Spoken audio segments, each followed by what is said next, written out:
Let me check and make sure that we are live on YouTube.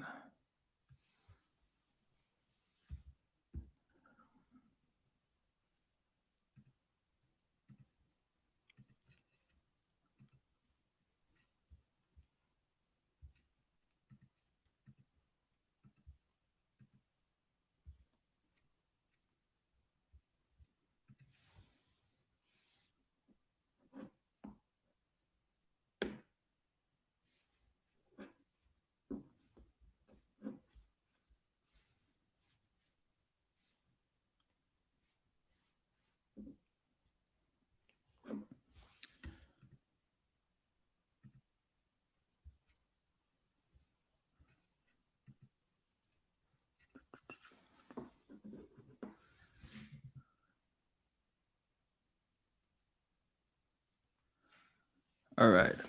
Anyone in the chat can confirm what the audio is like.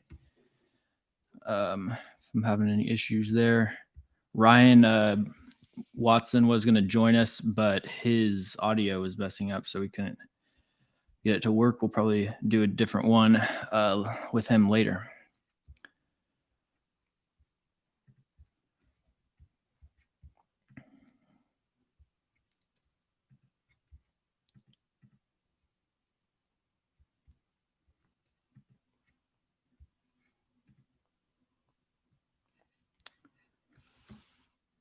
All right.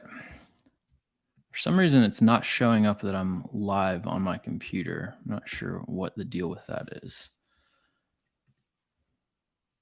Okay, there we go. We're good.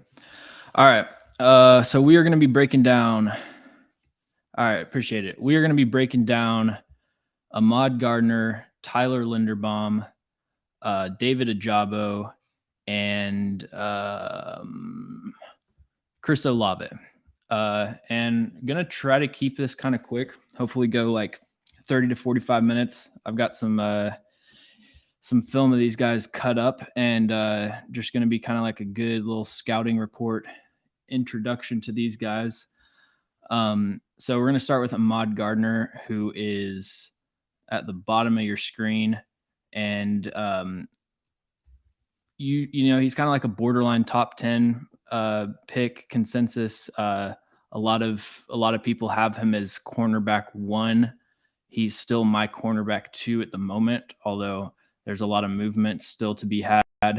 6'3", 200 pounds, plays for Cincinnati, where they run a ton of single high press coverage. I think it was some crazy number. Like he's had 845 press man snaps in his college career.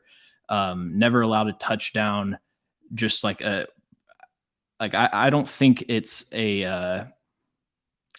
hyperbolic to say that he's had like the best college cornerback career of all time, especially considering, back in the day, like they didn't really keep stats for like targets and stuff.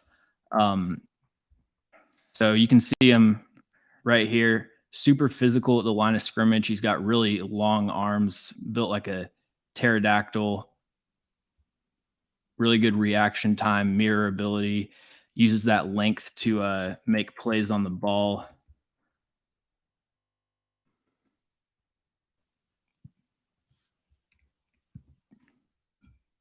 Right here, he's at the top of your screen. He's a really physical tackler as well, which is important in today's NFL with how much wide zone teams are running, because like the entirety of the Titans' run game is pretty much centered around getting, Derrick Henry one-on-one with corners. And so you need corners that can tackle and be physical and run defense. So, whether it's screen passes, outside runs, he's really great at affecting those. It's not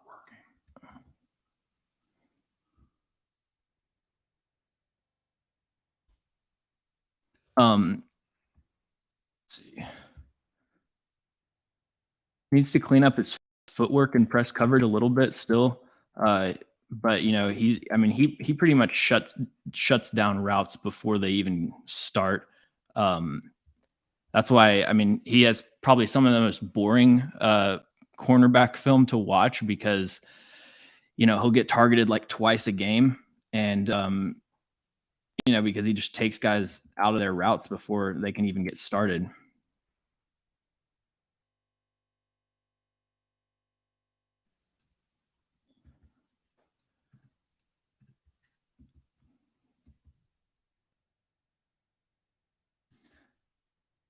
He's pretty smooth out of his like transitions out of press coverage. He's got really fluid hips, nice agility. There, see, he's always getting hands on guys at the line of scrimmage. Then right here, he's at the top of your screen, setting the hard edge in the run game. One thing that I do worry about with Ahmad Gardner is his frame. You can kind of see he's really a slender player, and I don't worry about that as much in terms of like how it affects his on the field performance. I think length is far more important, but just in terms of durability, bigger guys are going to get hurt less. Let's go through some of these. Yeah, and this is a good one to show that like his long speed is not elite. You don't really see him get tested vertically that often because guys aren't able to get off the line of scrimmage against him. So you don't get a lot of opportunities to watch him like running with guys down the field because he doesn't even let the route get to that point. But I expect he'll run somewhere in like, my guess would probably be like 4.45 maybe, mid 4.4s. So definitely adequate speed, but nothing elite in that regard.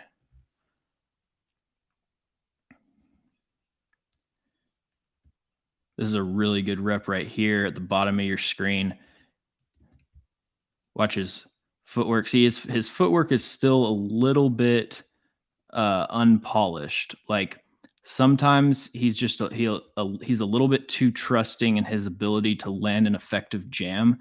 And I think when he goes against better receivers in the NFL, they'll be able to take advantage of some of this footwork. Like he's like if you watch him right here, he's switching his weight displacement from his heels, then back forward, then to his heels.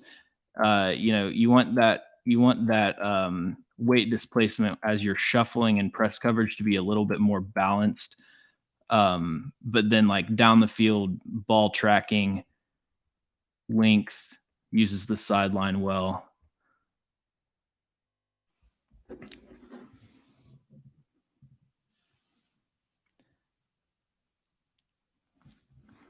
Yeah, I think I'm starting to kind of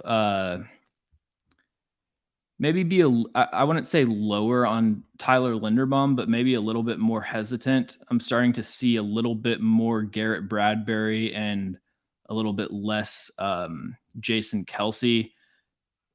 Just he's a lighter player, and if you go back to Garrett Bradbury's college film, I mean, he was just very similar to Tyler Linderbaum, really technically sound on like zone blocking, but he was underweight and they put big guys on him and he just didn't have the anchor to handle it. And you see Tyler Linderbaum get pushed back a little bit sometimes. With Ahmad Gardner right here in the slot. And this is kind of a note. I've almost like stopped making this note for college corners, but he's way too aggressive with his hands down the field. College like illegal contact rules don't even really exist. I'm not exactly sure like what the details of that are, but I mean, there's just so many guys in college that are grabbing guys down the field, and it's not going to fly in the NFL. Here again, he's just in run defense, number one, willing to be physical, but he's got the length. He he doesn't lunge as a tackler. He's really patient. I think the Titans look some player.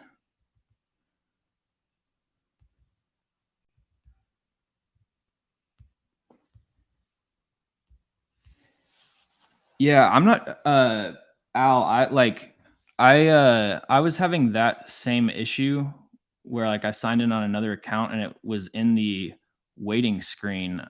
So I'm not sure the uh what the deal with that is. Let me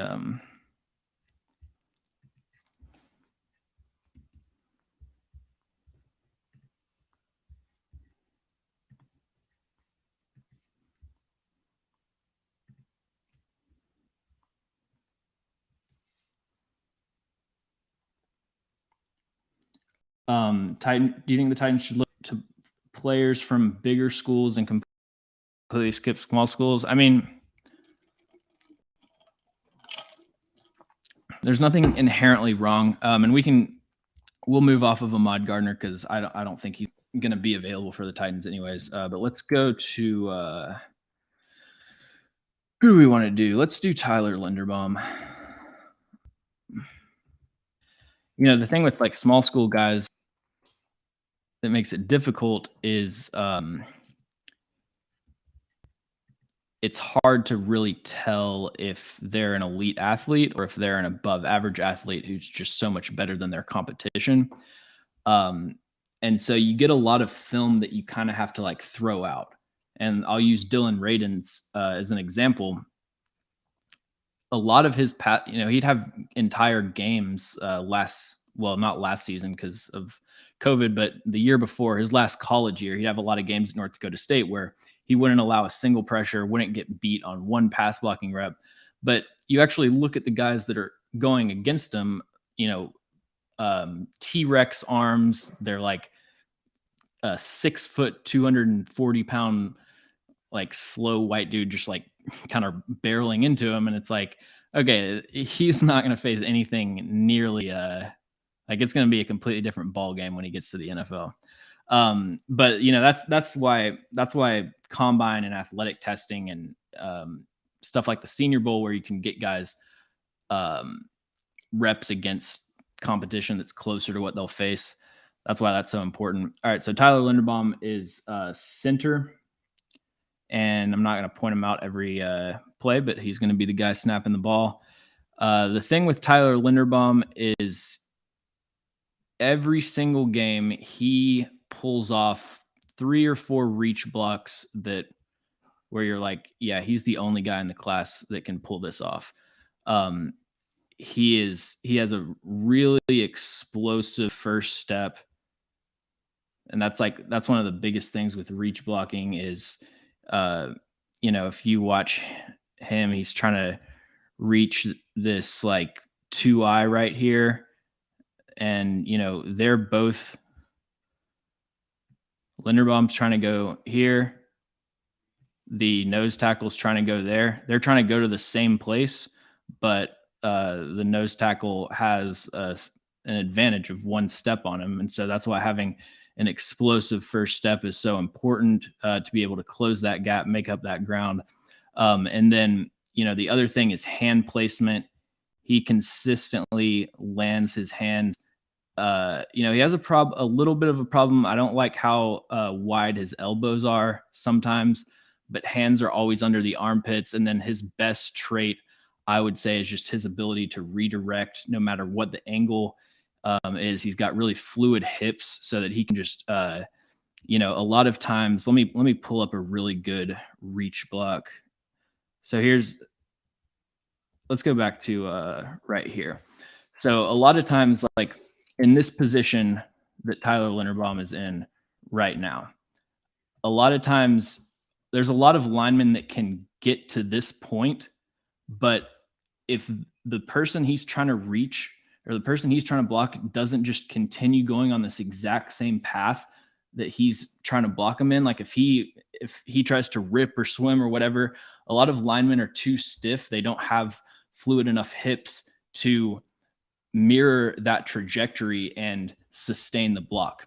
But that's what Linderbaum, that's where he really excels. And you see that when he gets as far as like getting to the second level, blocking linebackers as well. His technique in pass protection is really solid, but he's under 300 pounds. I think I want to say 290. So it's like just a built-in inherent disadvantage that he's going to have as far as holding up against power. I like his feet when he's setting that base and anchoring. The proper technique in this situation is you want his feet to be pointed outwards, because that's creating like a wider surface area that you're pressing against, and you're driving that force up through the ground. If your feet are facing forward, then that's a narrow base, a narrow point of contact with the ground. So he's really consistent about his footwork. Tyler Linderbaum is his name. Center for Iowa, number 65 right here. And I mean, this is just a really good, like, again, reaching the 2-eye right here. Not only able to reach his landmark, but then redirect and drive him out of the play. We might have Ryan? Yes, sir. Can you hear me? Yes. All right, man. All it took was the good old kick it, throw it out the window, plug it all back in, restart it, and then the sound came up. So sorry about that. I apologize. All good. I am hearing myself through you. I think I can fix that. How's that? Yep, that's good. Okay. Does bringing Ben Jones back stop you from drafting Linderbaum? I would say yes. Like, I don't really think Linderbaum can play. Like, I don't really view him as a guard. I think he's a only. Yeah. He's not a bad contingent to have, though, just in case. But I mean, I think that, and I'm cutting you off. I'm sorry, but this is this is like one of the things I've been looking for. Like, what do you do with Ben Jones? Because I love Ben Jones. I think that he took a bad rap his first year, maybe year or two with the Titans, but I really like how he is the leader of that offensive line. Let's put things in perspective. He is one of the healthier offensive linemen. Even when he's banged up, he's always available. So we talked about last time I was on that the best ability is availability. Mm-hmm. So you count on him for a lot of those things, but Father Time is undefeated. He is approaching those ages. I still think he has 2 or 3 good years left in him. That being said, I don't think you need to make a first-round decision, and you're not getting Linderbaum outside the first round. I'll be shocked if he falls. It's not often a center goes that early, but I'd be shocked if he's there at 26. But if he is, the Titans have so many other needs. You've talked about him. I think you've tweeted about him. I like the Parham kid out of Memphis as kind of a long-term center plan who you can plug him in at guard, build him up, bring him on, and then replace him. Linderbaum, I think you're drafting him if you need a center this year. So again, to answer that question, bringing back Jones, I think you don't need this at this point. And I'm going to, as we're continuing the conversation, I'm going to just kind of interject at points to tell people what we're looking at. But again, he's going to be playing center every snap. And just like, I know that we're used to running backs and receivers and linebackers moving like this, but a 300-pound person, doing this and then being able to turn that quickly and pancake this linebacker, that's difficult to do. There's not a lot of people, there's not a lot of linemen that can do that. As far as like drafting Ben Jones or drafting Tyler Linderbaum, my philosophy, team building philosophy with the offensive line is, I'm not really worried about like having elite guys. I don't care to have elite guys. I want to have no weak links, So yes, Tyler Linderbaum is a great player. You see him doing a great job in pass protection with that blitz pickup.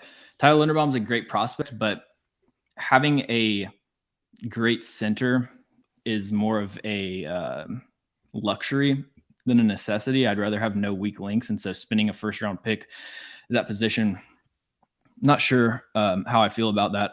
I've also, as like, I'm reaching my favorite part of the draft process where I get to watch later round guys. And there's actually a few later round centers that I've been really impressed with. There's this guy from Nebraska, blanking on his name right now, but he's their center. I mean, I think he's going to put up crazy numbers at the combine and start rising up people's boards. And then you see here again the thing that I was talking about, his ability to lock his hips to the defender. So he's going to help him secure the double team, get to the linebacker. Okay, at this point right here, up to this point, like Tyler Linderbaum hasn't done anything that any starting caliber linebacker can't do, or starting caliber center can't do. But then when this linebacker tries to loop around and get into this A gap, Linderbaum's ability to just mirror him like that, his ability to rotate his hips like that, that's the biggest thing with him. Yeah, and that's the thing you want out of the center, right? You want to be able to have those quick in kind of a phone booth movements where they can work their hips. Too many guys and tackles are some of the worst at this. You expect more of this. So you forgot. Here's another great hip. Yeah, that's awesome. And then I had a discussion. I don't want to call it argument, but a discussion with some people. They say, well, the center's not blowing the guy off the ball. He doesn't have to. I just need him to cut off pursuit and get in front of him and make a lane. And he can do that at the line as long as he's not 5 yards deep. I'll take 2 yards deep if he's flipping his hips and doing things like that. And you see Linderbaum do this. Tackles are the worst though. They punch. They quit moving their feet. Through the run game. You see it all the time. Lawan is guilty of that too. And he's either guilty of two things. I love Lawan. I don't think he's dead yet as far as being an NFL, a decent NFL tackle, and I hope the Titans find a way to bring him back through restructuring. But he's got two bad habits where he either overextends because he's too aggressive, or he stops his feet at contact and he gets beat over the top. We see a center, you don't want that ever out of your center, and he's doing that here when you're talking about flipping his hips. It's perfect for zone scheme when you were trying to get that front side. Like this reach block that he pulls off right here. That's a 3 tech or 2 eyes reaching there almost. Yeah, I mean he's been reaching the hell out of this 2 eye or 3 tech the entire game. I can't tell if he's slanting there, but it's still a heck of a reach there. Put it this way, it's a gap and a half reach. Right. I mean, and like it's like, I mean, to me, there's just from an aesthetically pleasing standpoint, there's nothing more satisfying than watching just a beautiful reach block. So even though I'm not, going to be banging the table to draft Linderbaum, if he's there and we take him, like, I'm not going to hate it because it's like, at least I get to watch a ton of Tyler Linderbaum, That's not a bad point. Oh yeah, you raised a great point, and this is, I think, one of the most overrated things that people get into. And you see, again, it's like the play strength is not elite. Like he gets bumped, like banged around a little bit more than you like. But the point that you made about he's not blowing guys off the ball, that's one of the most overrated things when like scouting linemen, in my opinion, is people want these pancakes. People want guys that are driving players like all the way off of the screen. And especially when you're looking at a smaller school guy, like, yeah, you really do want to see him dominate his competition. Sure. But if you watch blocks in the NFL, there's very few blocks where guys are getting moved off the line. Like if a guy's getting moved off the line, he's a problem for your defense. Successful blocks in the NFL are about having proper hand placement and just creating a favorable angle. You're not just this idea that you're going to be able to just pancake and just not everybody is Trent Williams. Great point. Yeah, and plus, if you're running gap schemes or some sort of like for the most part zone, unless it's the double team aspect of it, where you do want to blow that double team, that first guy off the line, but you're also working in unison, right? So if you have one guy that's firing off and always doing this, he's not in kind of motion with the rest of his offensive linemen. You can create run through lanes. Now, like you said, that's not going to happen because the defensive lineman is not going to be out there that's constantly getting blown off the ball. But as an offensive line, just thinking about it, you want to all be working in the same direction, especially in the zone scheme, which the Titans really love their zone schemes and their gap schemes and going that way. So you don't want to just have someone consistently blowing someone off the ball. The only time that really works is like when Aaron Donald, like I saw this, whatever that ridiculous stuff was, is Aaron Donald's hurting his team because he's always penetrating too much and he's getting past the blockers too much. It's just ridiculous for a defensive lineman. But offensive lineman, this kind of holds true that you want to stay. Everyone wants to stay in kind of that dance move where they're all moving in the same Right. the same effort in the same, which is why your schemes work the way that they do, so that if there's stunts, the next person up picks it up, those kinds of things. So you don't want anybody just firing off and just being a rebel out there anyway. So, but Ben Jones is great at it. Linderbaum looks to be great at it in college. I fully expect that in the next round. I wouldn't hate him. I just think the Titans have so many more needs there than I agree. At 20. Let me get to some of these questions. What's your let's see, talked about Lawan. Lindstrom looks decent as a later round option at center. Yeah, I don't hate I think Lindstrom, Alec Lindstrom, center from Boston College, does some nice things. I watch him a lot. I'm sorry? Was Juergens the Nebraska kid you were trying to Juergens, dude. Okay. We might, after we finish Linderbaum, I might just go to some Juergens film just to show you what I'm talking about. Okay. I was watching it, dude, last night at like 2 a.m. getting like pumped up. I'm like, dude, there's nothing more exciting than genuinely discovering a prospect. Like, I'm sure it's not like the NFL is not aware of him, but I hadn't seen anybody mention him. And I discovered him. I was just cutting up some David Ajabo clips for this live stream. And I'm like, dude, who is this center that is constantly 20 yards down the field? That's the good ones to find. You're watching somebody else, but somebody else pops. Oh, no, yeah. Wait a second. I'm so laser focused when I watch film. I'm not a guy that notices like other players very often, but when you do, you know they're a good player. And that's why I was such a big Monty Rice fan, because I was watching the Georgia corners last year, Tyson Campbell and Eric Stokes. Yep.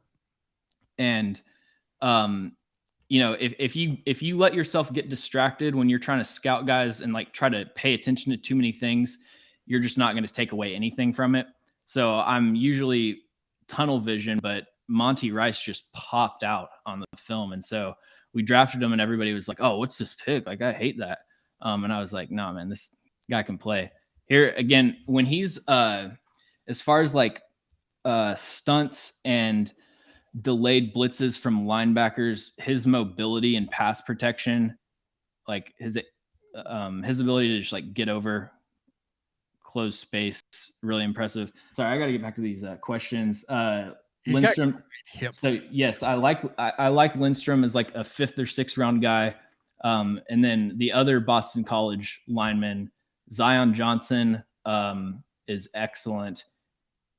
My comp for him is Elton Jenkins, because he can play all 5 spots on the offensive line. He's got that similar kind of just build and like bounce out of his stance. And then Tyler Vrabel at left tackle is the worst player that I've scouted this entire year. I have an Excel file where I have all my scouting grades of every player that I've drafted, or that I've scouted, like watched at least 3 games of. I think I'm up to like 150 something. And every time I add a new person, Tyler Vrabel just goes down 1 spot because he has the lowest grade. Like you think Mike knows, like he just, oh yeah, no. If Mike, if the Titans drafted Vrabel, like that is some serious nepotism. Mike Vrabel has to know that dude can't play. What potential O-line pick at 26 would you guys avoid besides Raymond? One of them. I expect Trevor Penning to go earlier than, like, I don't expect him to be on the board. I don't love his scheme fit. I think he's just he's built to play in a gap scheme. And I definitely have like a bias against. Okay, here's another thing where we're talking about anchoring down. His play strength isn't great, but I like how his feet are pointed out. Trevor Penning, I don't think is the best scheme fit. The other guy that would be in that conversation would be Kenyan Green. And Kenyan Green is a guy that I watched 2 games of, did my initial grade, was not a fan. But I've kind of seen him in some other games while watching other guys. A lot of people that I really respect their opinion are super high on Kenyan Green. So he's a guy that I've got to I've got to watch more film on, but like former 5-star recruit, can play tackle, is probably best suited at guard. I just thought his pass protection technique was a mess. And so I wasn't big on him. Yeah. So for me, I kind of hinted at it, but I'm not trying to be funny or anything, but just, I think the Titans, where they are with it was obvious that when Julio couldn't get healthy, AJ, people were saying feed AJ the ball and it fixes everything. Well, AJ spent a section of the year hurt too. So, and Ferkser was just nothing as a third option for this. I really, for the third year in a row, I've wanted to see the Titans get a legitimate third option for the passing game that's not a tight end hybrid receiver, because Ferkser's not even a tight end. He doesn't do anything in line. He doesn't do any blocking. He is just a big, slow receiver. I would like to see them get somebody like you are probably going to cover tonight in Olave, who can put some pressure on, I would say, the Alabama kids, if they hadn't just both wrecked their knees at the end of the season. But I still like them as projects, but I like to see someone get an impact now. I kind of hope the Titans can trade back, and then maybe I'd like an offensive lineman a little later on, but at that 26th pick, I don't like it. But again, I haven't focused on a lot of the top tackles because I don't think they're going after tackle anyway. I think if anything, they're looking for those mid-round interior guys to depending on what they do with Saffold and free agency, of course, that could change everything.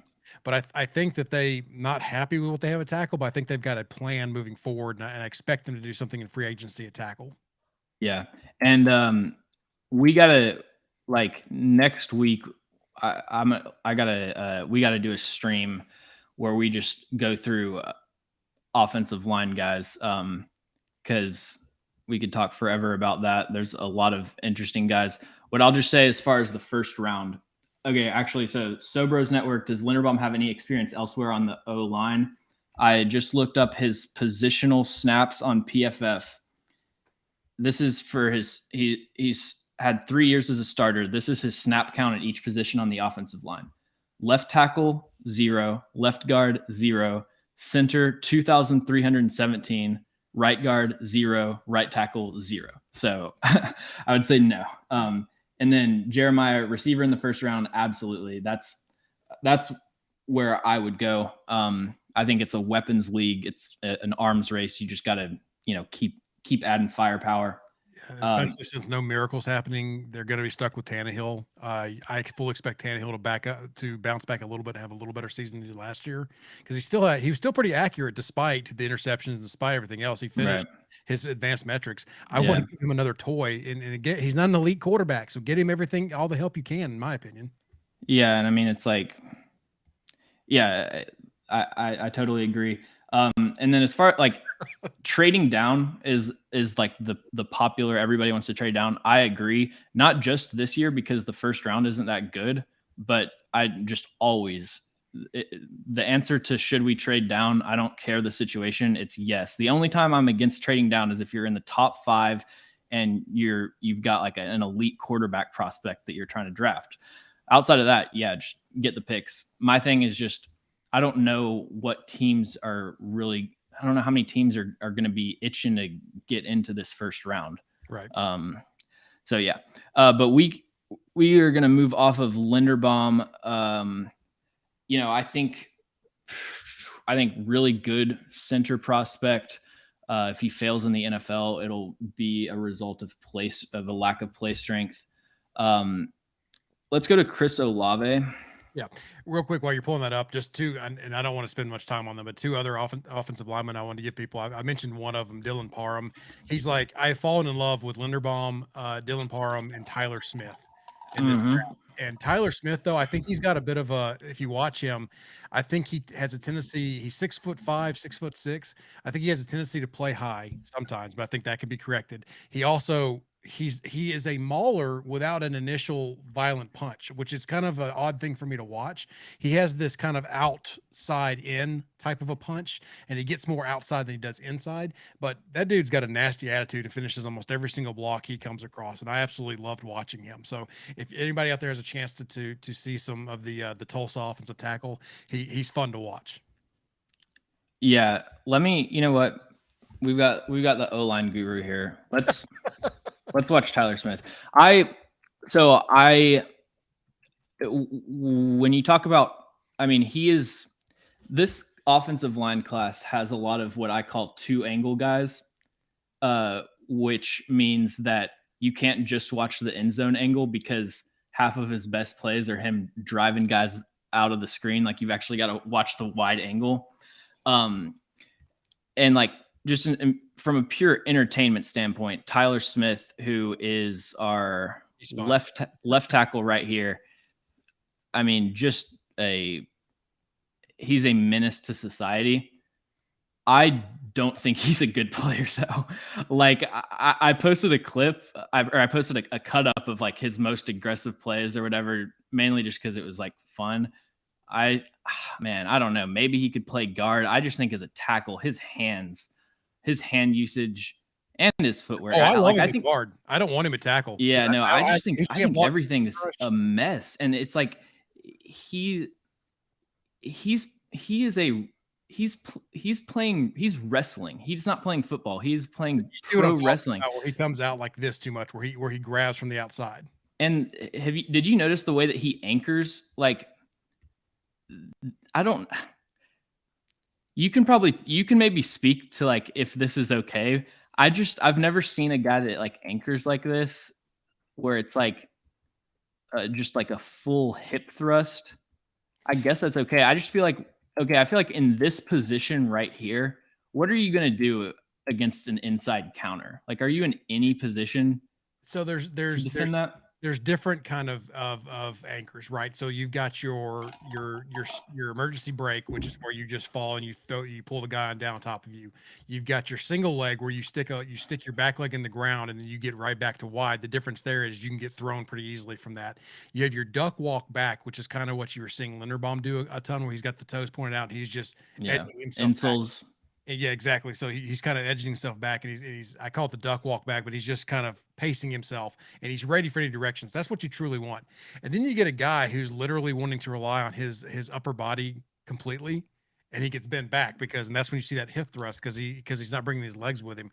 No, it's not good. But again, that's why I want him inside where he's got some protection and he can use that mauling ability. And I don't think a lot of people are going to get around him from that inside. Because he is athletic. He is a tad bit athletic. Yeah. Size, No, like the traits are there. I see stuff like this right here. That worries me. What would help him, and like I'm talking about, is you see him when he loads back his arms and he comes out like this. He would help him so much if he was coming inside with his thumbs pointed almost in. He's a hugger. His arms are all constantly too wide. And we don't need to break down every clip. I'm just going to kind of like go through rapid fire some of these. You see there at the start of that clip. I don't know if you can play it again or if this will. Yep, I'm back on it. Watch his shoulders when he gets to contact, and the reason he's doing this is because, again, watch his feet. Remember I talked about how tackles are the worst sometimes about stopping their feet at contact. Well, that's exactly what happens to him when he starts to get bent back. So same thing with that bull rush, where now his hands are outside, his feet are coming with him. But again, he's this big bully who still finds ways to try to push people around and finish things. So I like the attitude from him. I think some of this stuff can be refined. And I think that he's got one thing you can't teach, and that's size. Big boy. And I think that placing him down at guard, especially early. He may never get back out to tackle. I understand that, but I think he could be a mauler in there if given the proper, if he can quit hugging. Yeah.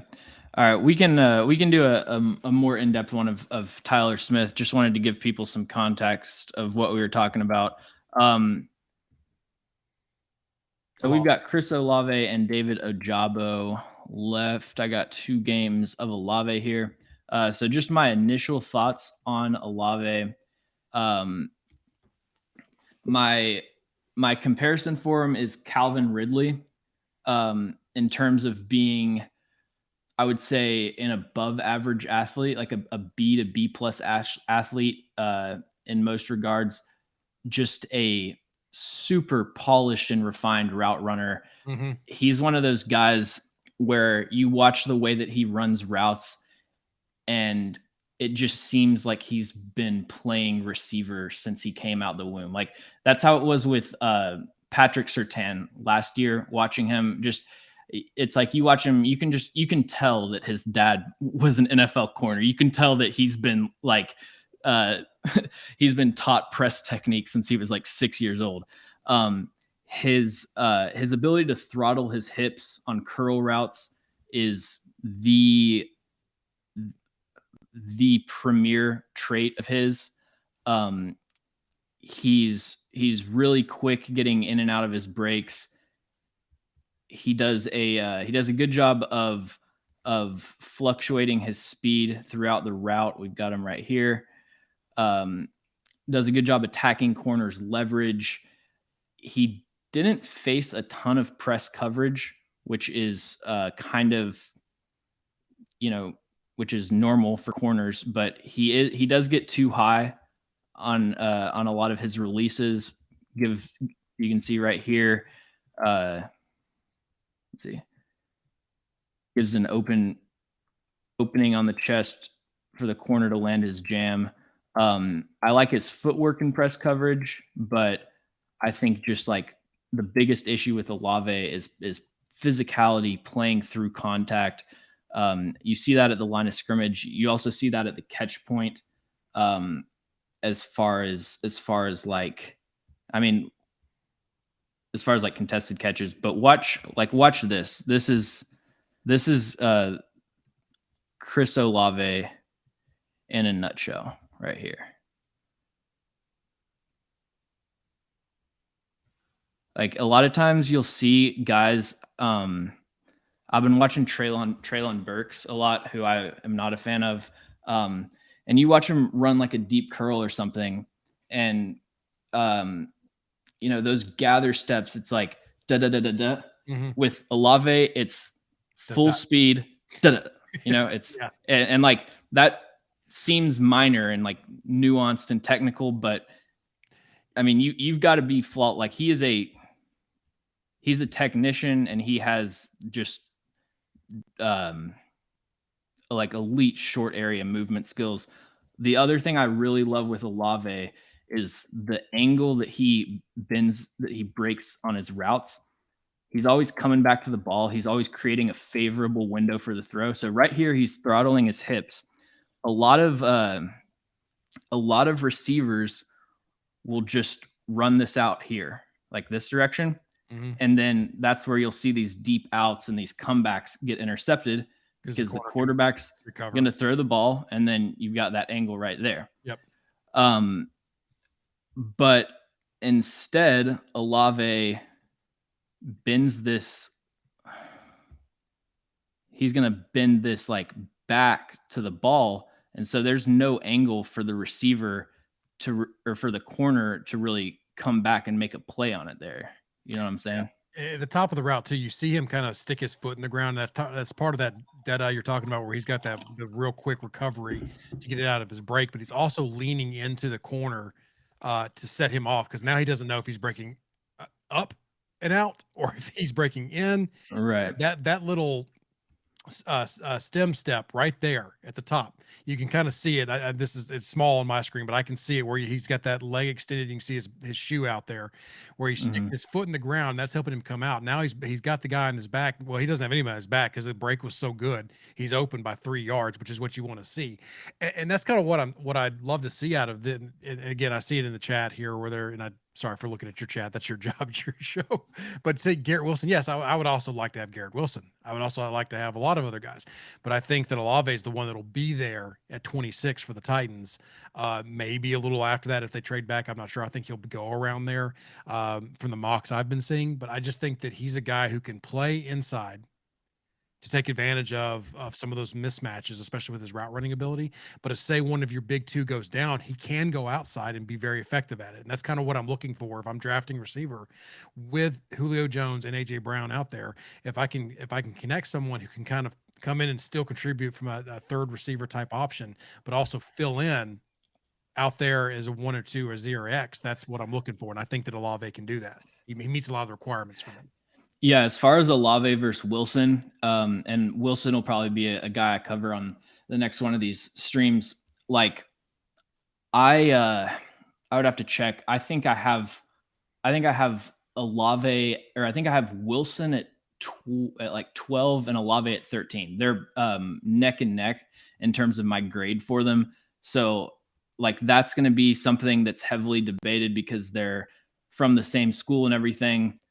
I think both are good. What I will say, I think that Garrett Wilson is the exact same player as Chris Olave, except he's 20% more dynamic as an athlete and 20% less refined as a route runner. That's how I would say it. I think the thing with Olave in terms of his fit specifically to the Titans, I really like the compatibility with him and AJ Brown. Having Olave being that kind of smooth finesse number 2 receiver that's going to come in, immediately offer you a high floor because he's going to get open. Like another comp that I've heard for Chris Olave is Jerry Jeudy. I don't know that he's as fast as Jerry Jeudy, but you know, like he's just going to get open at the NFL. Deontay Johnson's another good comp. And so I don't love the idea of a team that doesn't have, and maybe did Ryan Watson leave? I'm not sure. I'm here. Anyways, okay. I don't love the idea of a team that is that doesn't have a number 1 receiver taking Chris Olave and being like, okay, you're our guy, go win against number 1 corners. But when you already have AJ Brown, and AJ Brown's going to get that physical number 1 press corner, you know, AJ Brown is going to be having Jalen Ramsey pressing him at the line of scrimmage. Chris Olave is going to be working against 5'9" Darius Williams, getting 2 yards of separation and, you know, giving you a reliable number 2 receiving option. So I really like Chris Olave. This play is one that I talked about it as far as like attacking the leverage of a corner within the route, you know, so he's trying to get inside on his break. And so he's going to give that little kind of skip step to the outside, but it's not like a double move. It's not like the route isn't segmented where he's going up, then he's doing this move, and then he's going there. It's just all one fluid motion where it's just woo-doo-doo, you know? It's part of his. It's a part of his route. It's just built in that it's so quick, it's so refined, and that's the thing is that he doesn't have to have top end speed when he has this ability to create his own natural separation. He's not slow. Like I don't mean to say that he's a slow. Oh yeah, no, it's just when we're talking about like, and I think this, I guess I've got these clips ordered perfectly for the conversation. When we're talking about first round, you know, the bar is higher as you get higher up in the draft. When we're talking about first round players, I'm judging their traits based on, you know, like I want elite traits, right? And so speed is not an elite trait for Chris Olave. I mean, he has NFL speed. It's not like corners are just going to be able to like play super aggressive press no safety help because they're not going to get beat over the top. But, you see the speed, nothing crazy. In terms of ball skills, his ability to track the ball, adjust to it in the air is excellent. His ability to track the ball on the sideline, great. I think he has a career drop percentage of like 4.5%, which is the lowest of any of the Power 5 receivers in this draft. The one issue catching the ball that he has is like, I know this is a contested catch that he's making, but physicality at the catch point, he doesn't play through contact that well, I don't think. Here's another example of the thing that I was talking about earlier in terms of what direction you're breaking on your route. He's running a deep out, okay? And the way that it's drawn up in the playbook is you run up and then you run your out, okay? So if he did that and runs right here, that's a really easy angle for the DB to come and break on this pass, but he's going to come back towards the sideline, create a safe window for the quarterback to fit that in there. If for your viewers out there, if you ever played basketball and your coach got mad at you because the point guard threw the ball at you and someone stepped in front of you because you didn't come to the ball. Well, it's the same thing in football too. And that's what he does a lot of from the film I've seen on him is he comes back to the ball. He makes it easy. He's almost like a quarterback's best friend. And you see some of these slot guys who just turn into their quarterback's favorite targets because they make the job easier on the quarterback. The quarterback doesn't have to make a pin perfect throw all the time because he's getting separation, he's getting open, but he's also doing these little bitty things that are not called for in the route tree, as you just pointed out. But this is another example of that exact same thing where he's going to close the gap. He's going to get up onto that outside shoulder, and he's not breaking this route out here where the DB can undercut it. He's running directly to the pylon, and CJ Stroud throws it inside.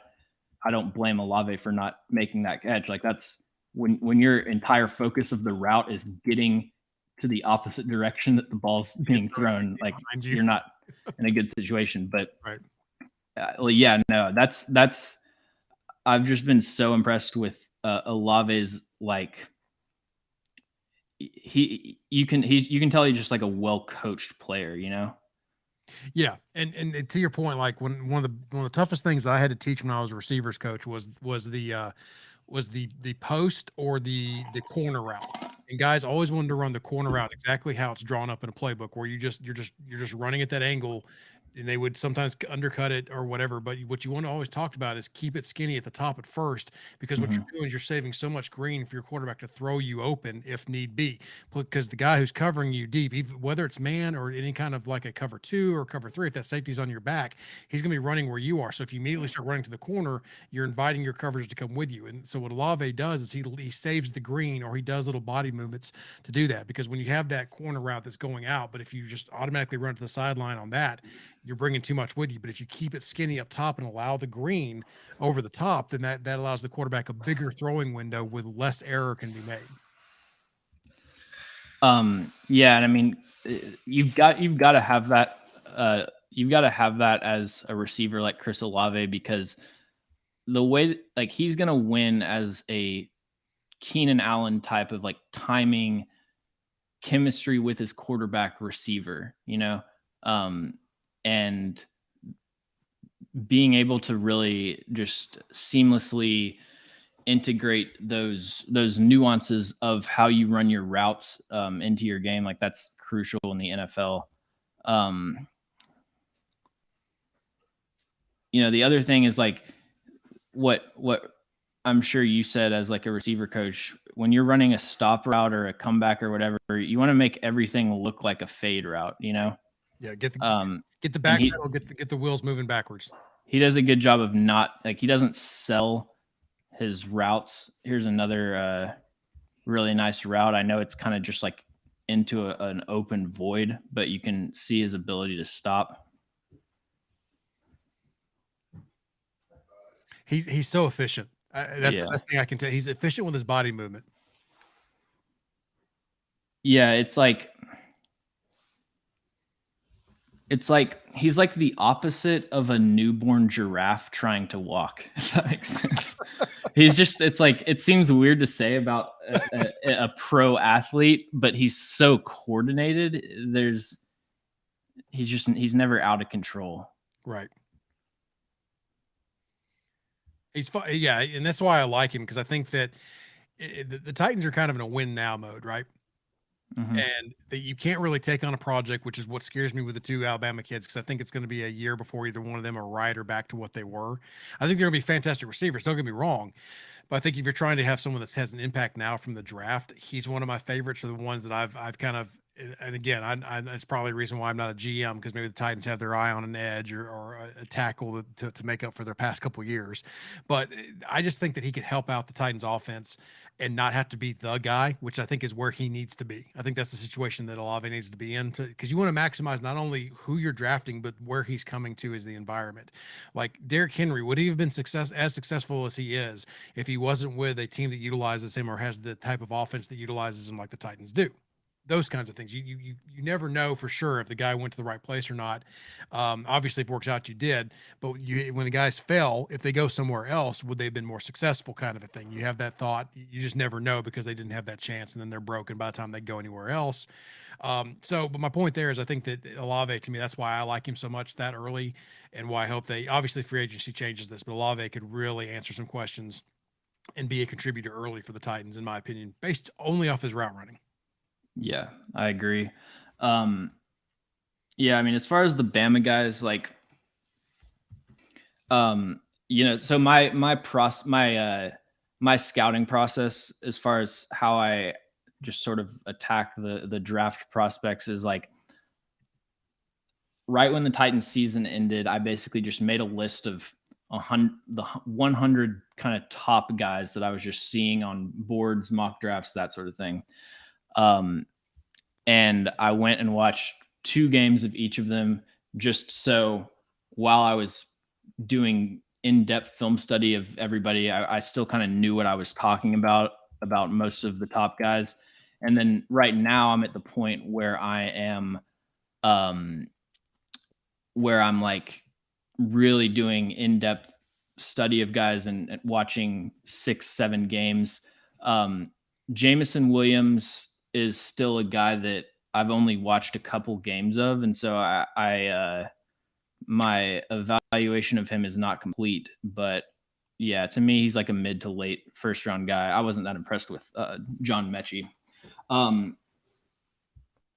Let's see. Yeah. Okay. So this is Mechie's just a guy for the most part. Yeah, no, he's just an elite trait that he's just kind of a starting caliber receiver. He's like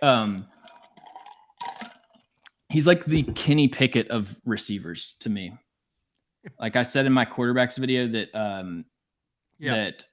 all around Kenny Pickett is the quarterback equivalent of a 3.0 GPA. It's just like, all right, good, but and then let's see. So something I don't understand is this idea that if we let Harold Landry walk, edge rusher becomes a need, because I mean, Danico Autry, I think, demonstrated enough to earn a starting job, and we paid Bud Dupree a ton of money. So those are our 2 edge rushers. Like it obviously would hurt because we don't have that rotation and as much versatility as far as moving guys in and out, but going Dupree and Autry on the edge, Simmons at 3 tech, and then whoever you plug in there at nose tackle. I mean, that's a perfectly adequate front 4. So, like if we don't have Landry, I don't think edge rusher becomes this immediate pressing need. As we move on to David Ajabo, who's the last guy that we're going to be going over for this live stream. So David Ajabo is basically the definition, in my opinion, the definition of a lottery ticket draft prospect. He's only played football for 5 years. He is, he's going to be a combine warrior. He's going to test off the charts. He's really got everything from an athletic standpoint: long speed, bend, length, explosiveness, first step, all of that but he just doesn't really know how to play the position. His pass rushing skill set isn't defined. His play strength is not very good. His run defense is really bad, not only in the sense that he gets bullied a lot in the run game, but like Michigan took him off the field on first downs usually. And so he's not a 3-down player on day one. With guys like David Ajabo, who's number 55 right here, it's kind of the difficult thing with talking about the draft is like we love to talk in absolutes and say this guy's gonna be a 10-year starter. Like this guy is not gonna make it. And it's like David Ajabo is the perfect example of my evaluation of him is that day one, he's not a good player, but he absolutely has the potential to become an elite player. Whether that happens will depend on the coaching that he gets, how his body develops, what his work ethic is like, and whether he can stay healthy. Like that stuff, is out of my hands. I have no idea. And so what I would just say is that if I'm only drafting David Ajabo if I have a lot of confidence in my positional coaches to develop them. If I'm a team like Baltimore with a proven track record of, developing edge defenders, absolutely. But if I'm like, I don't know, Jacksonville, and you're coming off of the failed Kayvon Chason experience, I'm not dying to like dip back into that.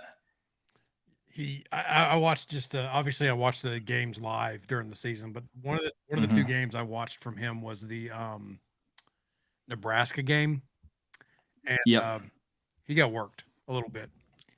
Yeah, no, he got worked a lot after that one. You know what? Let's actually watch the Nebraska game because that'll give us an opportunity to talk a little bit about their center. There he is, 51. But yeah, no, I discovered David Ajabo, or I discovered, God, these names, so many names to keep track of. I tweeted a clip, Austin Allen, number 11 for Nebraska, the tight end, 6'9". I tweeted a cut up of him. Yeah. Like I discovered him because he was just bullying the hell out of David Ajabo in the run game. I was like, who is this? He's a massive human being. And Cam Jurgens kind of jumps off a little bit too. Yeah. He's got a little bit of that. Look at Cam Jurgens there. Yeah, no, like okay. Watch it. Dude, his movement ability. This is insane. Okay, there. Dude, let me get back. You have got a. Oh, sorry, dude. Okay, I'm so bad at this because I want to keep pausing and looking at every frame, but like his ability to get back into that position under control. Whew. That's special stuff right there, and especially in the NFL, you're gonna see so much of those twists and stunts like that. Right. You see. Oh, and that was on David Ajabo. No, he literally got back into position, matched David Ajabo. Here you see with Ajabo, the long speed, like absolutely no questions about his athletic traits. Freak athlete, and he's unrefined though. Yeah, and people, something I will say, there's a lot of Daniil Hunter comparisons with David Ajabo. I don't like. He's listed as 6'5". He doesn't look 6'5" to me. He could be. I don't see him as like this. I don't see him as even if he's able to put on weight and like let's say that he develops perfectly. I don't see his final form as being like this Myles Garrett type of guy. He's more of like a let's see, I'm looking at my draft guide. See what my comparison for him was. He's like a little bit more slender. Like I feel like even when fully developed. Oh yeah, Deion Jordan was my comp for him. So yeah, I don't know. That's just kind of like a random point, but the by far the most important thing to me as far as traits with edge defenders is first step and length. Like if you don't have those, you're not going to beat NFL tackles. He has both of those. I mean, something that I look for. First thing I look for when I'm watching an edge defender is when he's standing up, are his arms dangling below his knees, or are they like at his hips? And David Ajabo's got that tarantula. Yeah, he's long and lean, and he can move when he gets going. You'd like to see him develop a little more of a secondary moves a lot of times. I don't like the way he takes on straight up blocks or pulls. And to me, he's not an every down guy. And if you're going to draft an edge as early as he's going to go, I want him to do it all. Here he is in coverage. Yeah, it's like, I don't know. I would probably, if I was a GM, I would probably just let another team take Ajabo. Because I've watched, I think, let's see, how many games do I have? I've watched 4 games of his plus another one that I didn't cut up. And there were 5 games that I watched. 3 of them, he was a complete non-factor as a pass rusher. Like the Penn State game was really good, but there will be games where, he just like isn't really making an impact. Here's kind of a low quality sack. But I mean, you see the bend right here though, his ability to flatten this angle. Yeah, this to say my problems with him, not that he can't do it. He's going to be very serviceable in the NFL. I'm just thinking it's going to take a couple years for him to get there. And he's going to have to land again in the right spot that uses him. I don't know. He's going to have to be primarily an outside type rush, guy. He's going to have some pretty staunch interior defensive linemen, underneath him as well. Which I might have just described the Titans. I don't know, but and something that the thought that I kind of have when watching him, and this, you can't know this for sure, but it seems like because he's so raw and new to the sport, you can almost tell that his coaches like taught him a move in practice that week, and then he gets on the field, they snap the ball, and he's like thinking, okay, I'm gonna do that rip move that they taught in practice, and it's like he doesn't get into his moves as seamlessly as you'd like. But even when he's attempting and failing a move, you still see the traits. You see the ceiling. You look at, you can see the length right here. Look at how, this is the definition of a length advantage. And for people that I'm one of my biggest biases for prospects is arm length. Like after the combine, I'll just go on Mock Draftable and sort by arm length and just watch all those guys.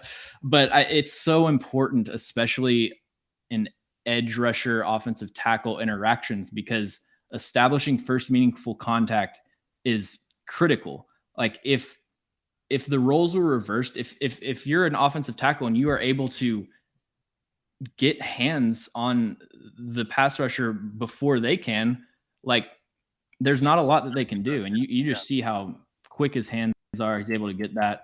And then the bend. Even then he gets there first, but he doesn't do much to take advantage of it. And I think he gets held here a little bit, but he gets held because he allows he allows his length advantage to go away. And what I mean by that is that he reaches out, he grabs, but then he does nothing forceful with that grab, and he does nothing with a swim. He does nothing to put that tackle in any kind of because here's the thing: if he does that, then it's obvious that it's a hold, and it gets called probably here. But because he just kind of let him fold back into him, now I'm still shocked they didn't call this, or maybe they did, but to me, I would like to see some violence coming with that left hand and then coming back under with the rip or the swim over. I hate the swim, but something there. He just doesn't follow it up. He's got this great start, this great advantage, and then you just kind of see the wheels turn a little bit. That's kind of like what I was saying about how it feels like he's just thinking. He's still at the point where he's thinking through it, where he was taught this move and it's like step 1, punch, step 2, rip. Right. And so he's like but there's no chemistry between those two segments of the move. So he goes out there, he's like, okay, I did step one, now step two, but he doesn't tie them together, and he doesn't use the punch to lead into the rip, you know. He's half in on both steps, and if you go watch, I mean, but again, like the comparison. speed you still see, Yeah, for sure. And this is not a great comparison, but like go back and watch some old timey clips of like Reggie White, and go watch him get through step one. And he does it with such a physical nature, and he's so efficient with it that he doesn't need that secondary move. He doesn't need that rip because he just takes a guy and takes him with one arm. Now you need some insane strength to do that. So I'm not saying you need to be Reggie White, but I'm just saying just to show the differences. I'm probably showing my age by saying someone from so long ago, but that's kind of that first move. If you're so effective with your first one, that second one is almost like icing on the cake at that point in time when you can come through and finish it up. Hey, so MB asks, how often do you do this in the off season? So this is my first off season having a YouTube channel. My plan for the draft, like if you go back, I made a Derek Stingley film room, and those are kind of like my normal film rooms where I spend hundreds of hours editing and like I just like waste so much time. And I started doing that, and I realized, okay, if I do this for draft prospects, I'm going to get through like 5. And so I think I'm going to kind of do this format where maybe once a week or once every 2 weeks, I just kind of, just like watch some film like this. Definitely want to have Ryan back on to focus more on the offensive line. And then on Patreon, I have to edit it, but it should be up tomorrow. I've got a video on, let's see, Jameson Williams, Trey McBride, Zion Johnson, and another receiver I'm blanking on. But yeah, so on Patreon, I'm going to do one of those everywhere. Basically just you request me to break down a guy and I'll do it. Pitch an idea too. You see the Sobros Network guy who's chiming out. I bet you that's Stoney Keeley. We've had Stoney on the Coach's Corner before, and Stoney asks some great questions to help explain, because a lot of times when we're sitting up here as football nerds talking through stuff, we sometimes get caught up in our minutia. And Stoney with us was able to ask some questions so that you see him. He's asked some good questions here in the chat as well. So those kind of things, when you want to explain stuff and see things from, you and I get busy watching some technique and talking about through some stuff, but then like, what does this mean to the average fan? What does this mean to, someone who's looking to get some value, especially the Titans picking at one spot and all that. So just throwing that out there. He's a good guy to have on, and he runs the Sobros Network. Plug him, plug Broadway as well, just because that's, absolutely. Yeah, no, check out everything that's up on Broadway. Zach Lyons has like probably the most extensive piece on free agency that I've ever read. Like I consider myself knowledgeable on that kind of stuff, but I learned some stuff. So it's written in a way where you can come into it with no knowledge. So if you that's great. If void years and all those terms confuse you, definitely check that out. Way outside of my view of football, that whole contract stuff, I just never got into it because it doesn't just tell me what the final numbers are. Tell me they'll work and I'm good. Right. Zach takes it like 3 levels deep, man. He lives and breathes off that stuff. So 2 things to point out with this clip. First of all, I want you to watch this guy that's going to come into the frame right here. Austin Allen, 6'9", tight end. Like, dude, I use, I forget what the website's called, but it's basically the consensus board that aggregates, Daniel Jeremiah, Dane Brugler, all these, Mel Kiper, all the draft boards that are out there, aggregates them into a consensus so that you can really see kind of what the public opinion of players are. And his consensus board ranking is 287th. And he blocks. I mean, he's reach blocking guys out to the sideline. I'm really trying to see. I would love to see 287 players that are better than him. After your tweet, I wanted to go back and watch him a little closer because all I've really seen of him is just watching some Nebraska film a little bit. But then your tweet going into it, because it just screams a guy that the Titans would love to play tight end, actual tight end with the way that he can block. Yeah. And look at Jurgens here too. You love to see this out of your center. And this is why maybe I like him too. And now that we've talked about it a little more, watch him pop out of his Yes. stance. Yeah. No. He's Yeah. holding That's out on Ajabo. the ability to what I watched this play last night and I was like, I need to ask Ryan what this is called so I can sound smart. What's it called like in pass protection where you are like pulling like and it's a part of the protection? So they're doing basically they're running some sort of a play action off of here. Or is it an RPO maybe? It's a play action because watch the running back. He's going off of that side. The center is blocking out, so they're faking the power Okay. tackle there Yeah. because your tackle and your guard backside now have 1 and 2 off of that side. It's a short pocket. There's no roll, so they've got 1 and 2 and a force. Your two other offensive linemen are coming down, so they're going to be picking up anything. The tackle and guard on the other side are picking up the BA to backside A gap, whatever shows through if there's a blitz, and you're getting your center out in a hurry. Now there's a short pull there. I guarantee they have another play somewhere in their playbook where they do the same thing, but the center wraps and the quarterback boots. No, yeah, Nebraska did this several times. The other thing that I would say with Ajabo is kind of just like a lot of times he'll go into rushes just like with no plan. I mean, he just kind of like rams his shoulder into him. He never sees him. I honestly don't think he sees him. Yeah, that's he doesn't have right. he doesn't have the counter for it. But that was impressive by Jurgens, in my opinion. Anytime you can get a center that can get 2-3 gaps wide like that and meet a unblocked defensive end coming off the edge, it's pretty special in my opinion. Let me go to it. The last thing we'll look at is his Penn State film because I like that. Nebraska was one of his worst games. So I want to present like a clear picture. Like there are some things. Here's another thing where it's like you can tell he's trying to develop his move set, but it just doesn't flow together very well. That's a loose spin, but at least he's attempting a spin. Yeah.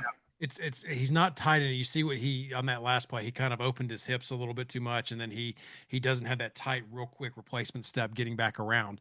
And the tackle really doesn't have to move much, but the tackle was terrible in that play. But yeah, so you see things like that, and then he tries it again there. That spin is too wide, but you see him at least watch his trail arm come through, and he's trying to get that arm to where he naturally pushes that tackle off of him up, and it works. The guy falls, but if the quarterback isn't literally scrambling right there in front of him, I don't think he makes this play right away like he does. So he just I don't know if you've watched any of this guy Rasheed Walker. He'll probably be like a third, fourth round guy. He has the worst balance of any offensive lineman that I have watched in this cycle. Clip of him, and that was terrible. Yeah, no, he's basically okay. Like if every single rush that he faced was a straight 90-degree angle bull rush, and if every single run blocking rep, him and the defender were just running in a straight line at each other, he would be one of the best players of all time. Anytime a defense goes off script, anytime there's any kind of inside counter, not even like a counter, not even a move, just like literally shifting your body laterally. His hips get all out of there. His pass sets are a mess, but yeah. Watch him. He reaches out to try to capture, and then it just, not this clip, but the one before where he gets overextended. It's just easy to have that secondary move off of him. But here, there's not really any pressure, or this one, yeah. So you see him start to reach out to try to push him up, but he's not doing it with his body. He's just doing it with his arms. His head dips a little bit, and then down he goes because he doesn't bring his feet with him. And here's some of that athletic ability. Yeah, I mean he's someone. I mean Aiden. I would say the two negatives for Aiden Hutchinson. Arm length is just okay. Look at the and arm length his picture right here. His speed is not very good. Like on read options, and not even just read options, just like sweeps to the outside. As far as chasing guys to the sideline, he'll lose the edge there.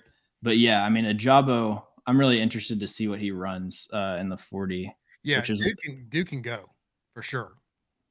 Here's another one where it's like he's kind of,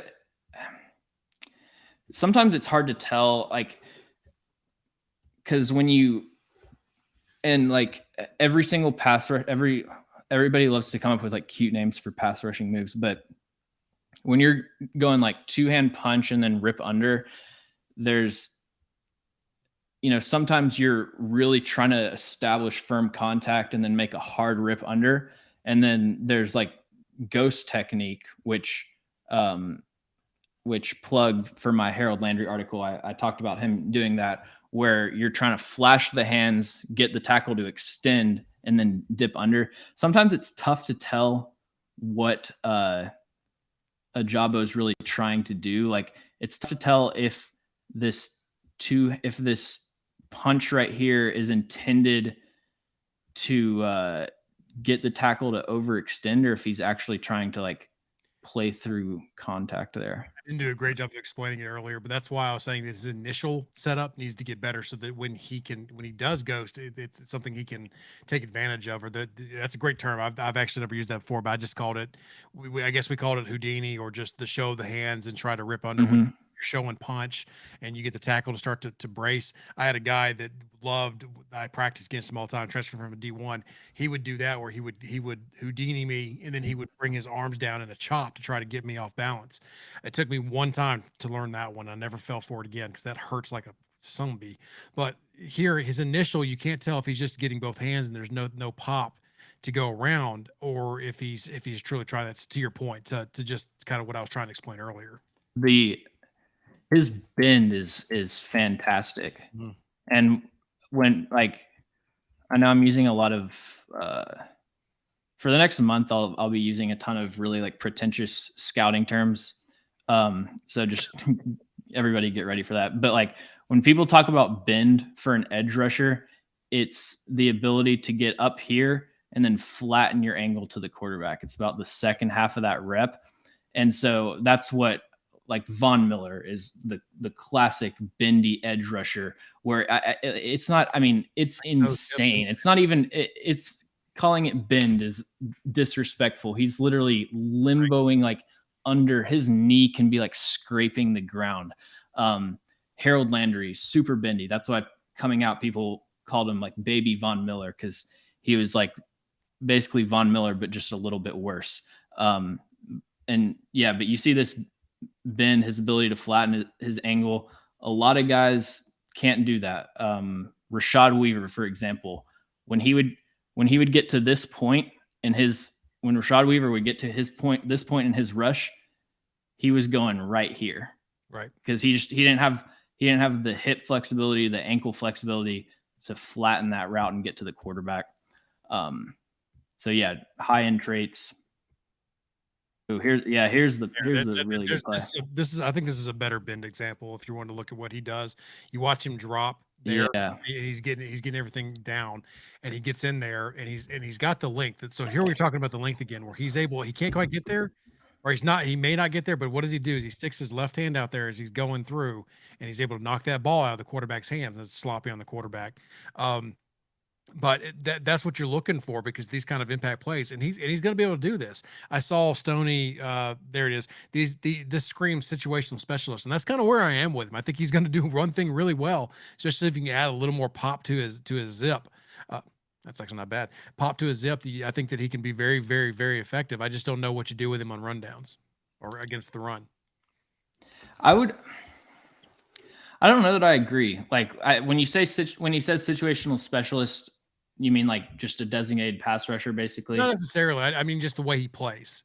Not a situational specialist and forgive me, but not like where you just have him out there just to go rush, but just how bad he is versus the run. Right. Tells me that I don't know what he does, and there's a little bit of a weakness there for whatever positives, and he's got a lot to clean up in the pass game. So not necessarily a third down specialist, because I would want him on the field more than that. I think he's capable with his athleticism to run things down, especially if you have a zone team that runs away from him, but that's my point, is I think people will run at him a lot. Yeah. My thing is that I don't think he's going to be good year one. Yeah. As a pass rusher, like I don't expect him to be able to consistently pressure the quarterback year one. So it's like I would use the term. I don't know. I think that to me his final form is a 3-down edge defender that can play the run, because I'm trying to find I'm trying to find a clip of him in run defense. Yeah, no, I mean he'll get flattened, but he shows some traits to where he can be an effective run defender. To me, I think he's raw in every aspect of his game, and so he's a developmental lottery ticket kind of guy.